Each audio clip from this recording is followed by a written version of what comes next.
let's see, I moved to New York. That was like August of 1984. I had no idea how expensive New York was. So I ended up having to work on the weekends. And I worked at this bar called Uncle Charlie's.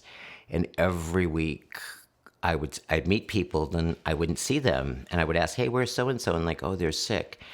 And so I remember it had to have been about like 1984, 85, St. Vincent's on 7th Avenue, going to go look for one of these guys and going to this hospital and just seeing all these gurneys in the hallways. They didn't have enough beds. And it kind of freaked me out. And that was like burned into my mind. And it was really overwhelming. Shortly after that, I started volunteering. I stopped having sex because it was scary. I found out I was HIV positive in 1989. I woke up one morning and thought I had strep throat. And so I went to a public health clinic in New York. And I went in and they did the intake and they found out I was a gay man. They said, oh, you need to test for HIV. So I took the test and I left. And then about a month later, I got a card in the mail that said, please come back to me. We need to talk to you about your test. And while I was sitting in the waiting room for the test results, I remember I heard a scream, and then this man ran out of the room down the hall and he fainted. And then these people came back, picked him up. I thought, okay, this is probably not going to end well. But I went through whatever they did. You know, they start telling you, they start giving you information. And she kept talking. And she talked about HIV, she talked about AIDS, and she just kept talking. And finally I stopped her and I said, hey, you're scaring me. You know, do I have HIV or not? And she kept talking, and then she blamed you have HIV. And I said, wait a second, stop.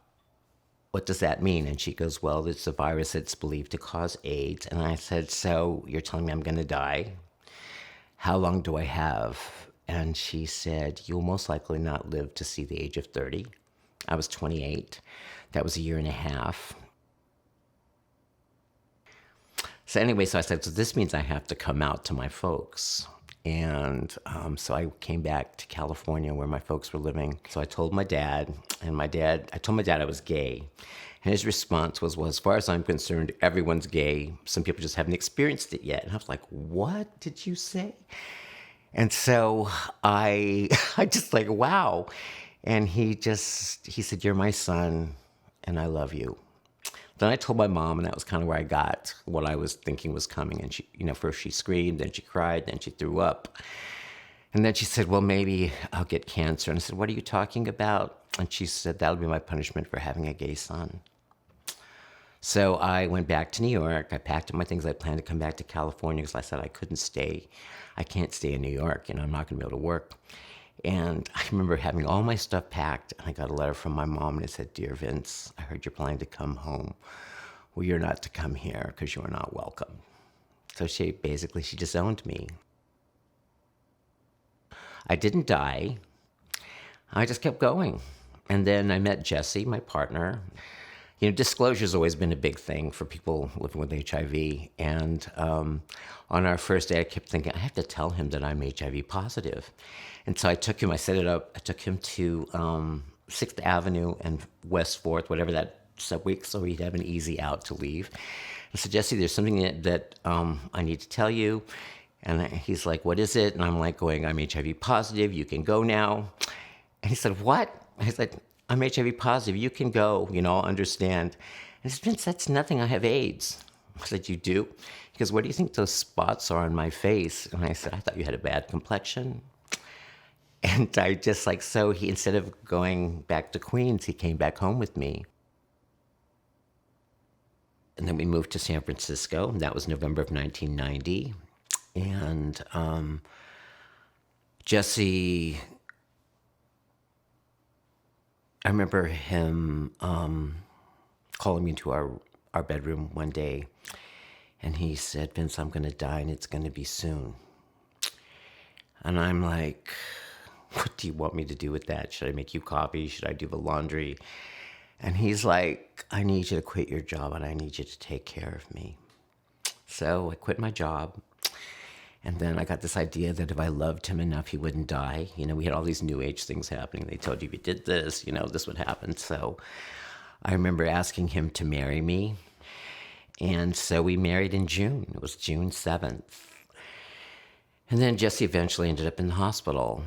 And I realized that we used to pray to God to let him live. And I realized that if I really loved him, I had to pray to God to take him so he wouldn't suffer anymore. So Jesse died on October 6, 1991. And before Jesse died, he set me up with the API community. There was an organization that became his caretaker, became mine. So I started to volunteer for them. I trained as a test counselor, and so I ended up getting paid work. My first HIV/AIDS work in prevention was a theater program. HIV education at the time was like trying to put, how many ways can you put a condom on a cucumber?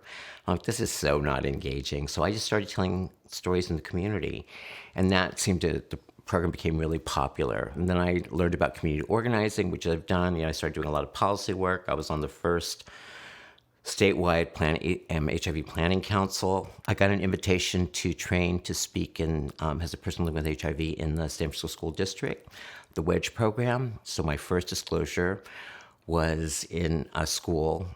My second disclosure was on Guam. I became the first Chamorro to come out as being gay and someone living with HIV.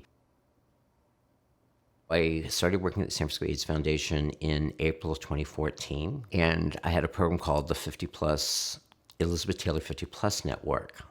We had an event at Strut where I invited the API community.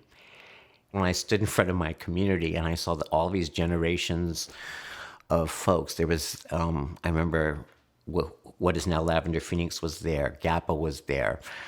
People from API Wellness Center were there. Asian Pacific Islander Wellness Center were there. And it was when I stood in front of them and I showed the documentary that I made in 1994 called Out in Silence. Then I said, maybe this is not going to kill me. So when that came, I realized oh my God, if I'm going to live, I didn't plan. And I was like, the statistics, we didn't plan to live, so we didn't save, We had all of these things, and I thought, I'm going to need to work.